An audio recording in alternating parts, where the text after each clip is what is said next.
Digitalization has reached a point where half the population in the world is in a committed relationship with their gadgets.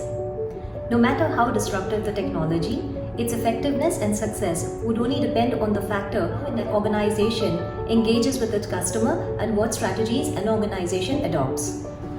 Hi Sridhar. Nice seeing you again, Aarti. Great catching up again. Yeah. Well, another episode on digitalization. The rains are gone, the sun has come out. Very true. And another episode on aggregation, digitalization, customer centricity, customer engagement. I thought what better than catch the expert himself. Thank you very much. But before that, I just want to close up on a previous episode. If you look at it subsequently, there's so much of noise in the FNC as well about the rains, insurance related to rains. Yes. And it was so heartening that the minister himself came out and gave a statement which is there in the press today, saying that yes, it has been covered. I said, wow, we are done. We've done it. Yeah, that's a good one. I think that was very well done by the ministry as well to come out and make a statement to say that it is covered. What we have been saying, when it has been corroborated by the government, what more do you need? True. And we've been trending, by the way, on InsurTech. That's true. That's true. I didn't see that. There was some around 30,000 followers, and they were just trending yesterday. Yes. And it's catching and it's going places actually. So we actually made the noise, huh? Perfect. Awesome. So another episode on now we're talking about acceleration and digitalization or aggregation. You took digital media to address an audience of 30,000 people. Where in the world does that happen? That's true. That's true. So we have to talk about it next. Yeah, why not talk about digitalization itself? Yeah, actually digitalization, yes, it's a wonderful thing to happen actually. What has happened is, going back a little bit in history, since I can connect the past with the present, it's like way back in the 80s, I'm talking of India, okay, they used to be talking about back office computerization. That's how it actually started, where the business used to be done on the front end, and they used to send this entire data to be like input remotely into the system, and then they used to generate the balance sheets and things like that. Look at it from there, I'm talking of exactly 3 decades from there, or close to 3.5 decades from there. Now we are talking about everything is being digital. So the power of the systems are now is being felt and being used completely. Absolutely. And digitalization is it going to stay? Well, it's going to be defining everything that we are going to do. Not only in our industry, in every walk of life, even in our personal life. Yes, absolutely. They say thanks to digitalization, half the population is happily married to their gadgets. Oh, yeah. Every success story has its compromises. One of the things is like if you have to get the family to the dinner table, one of the things that they say is have a jammer in place, switch off the signals and switch off the Wi-Fi. Then the family automatically comes to the dinner table. I actually went to a restaurant which said we do not have Wi-Fi, pretend it's the 1980s and have a enjoy your dinner. That's true. See, everything that's a plus has its balancing act as well. See, it's fresh today. This decade is all about enabling and empowering people. So what has happened is like this is a new era. There's a new way of doing things. So it's like when you get a new toy, what do? You continuously play with it till you get bored of it, doesn't it? Absolutely. So similarly, this digitalization or the so-called seeping of the technology into our day-to-day lives, it will live its life and then it will happily coexist thereafter. It will not start to command the way it is like occupying today. It's a cycle. Yes, it's an obsession that actually has its peak and then kind of settles down. It becomes a new normal actually. And actually, yes, that's what I said. Transform is the new norm. Exactly. So it kind of even that will innovate itself. Like the ways that we have to just keep innovating and we have to keep learning about it. Absolutely. So my first question on that note, aggregation and digitalization. Why I say aggregation is because so many aggregators in the market, and of course what they're actually trying to do is digitalize the journey of a customer to actually engage the customer.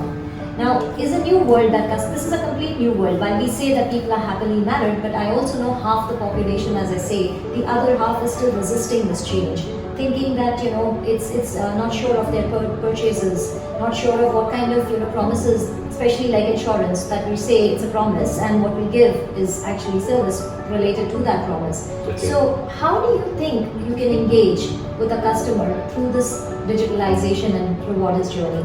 Okay, to start with, what I would suggest is, what I would say is, like, if you look at it, digitalization, let's take it in the insurance industry second. The first is like the general day-to-day go-to things. Okay, if you look at it, the kirana shops used to be your go-to place for everywhere. Today it's been replaced by soup.com, it's been replaced by noon.com, it's been replaced by Flipkart, it's been, you call it Amazon, you call it Grofers.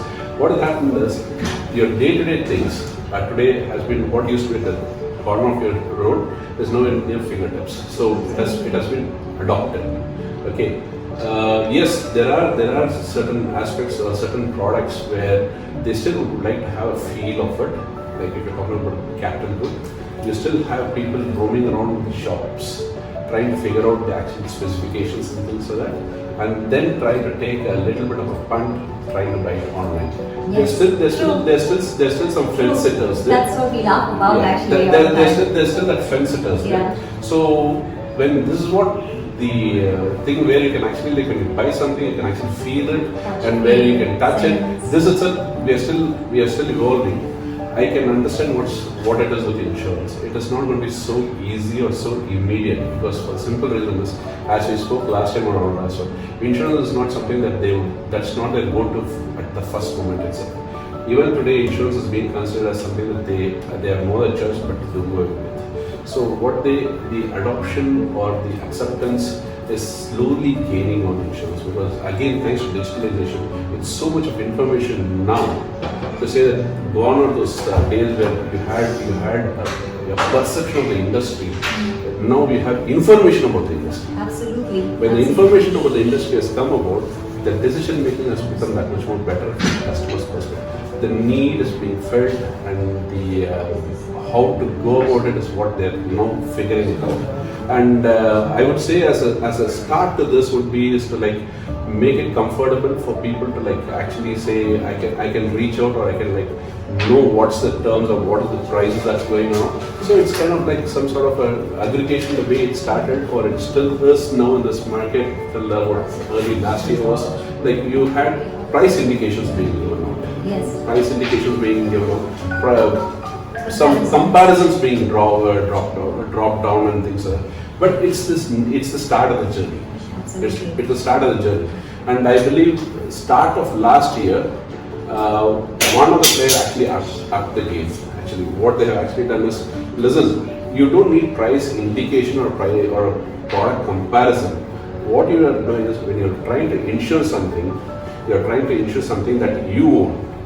You don't need to have a generalistic price indication or a generalistic price comparison.